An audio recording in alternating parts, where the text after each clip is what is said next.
Gülüstan Sarayında SELT Tədris və İnkişaf Mərkəzinin məzun günü qeyd olunub. SELT Tədris və İnkişaf Mərkəzi tələbələrin nailiyyətlərini qeyd etmək məqsədi ilə növbəti məzun günü tədbiri keçirib. Mərkəzi uğurla bitirən tələbələrin sertifikatlarla təltifi, müəllimlərin təşəkkür nitqləri tədbirin ən yadda qalan anlarından oldu.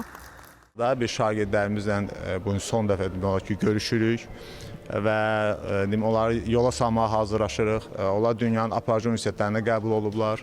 Bu bizim üçün çox sevindirici bir haldır, amma eyni zamanda da bizim üçün bir kədərli haldır ki, biz onlardan ayrılırıq. Çünki biz onlarla artıq uzun müddət ki, bir yerdəydik. Qeyd edək ki, SELT High School-un əsas fərqli və üstün cəhəti odur ki, mərkəzin attestatını alan məzunlar Avropa, ABŞ, Birləşmiş Krallıq və Kanadanın nüfuzlu universitetlərinin bakalavr pilləsinə birbaşa 3 illik qəbul edilirlər. Siyahıda London Kral Kolleci, Toronto, Edinburgh, Britaniya Kolumbiyası universitetləri və top 20-yə daxil digər ali təhsil müəssisələri var. SELT Tədris və İnkişaf Mərkəzi fəaliyyətini keyfiyyətli tədris, fərdi yanaşma və beynəlxalq standartlara uyğun metodlarla davam etdirərək qarşıdakı illərdə daha çox tələbəni uğura aparmağı hədəfləyir.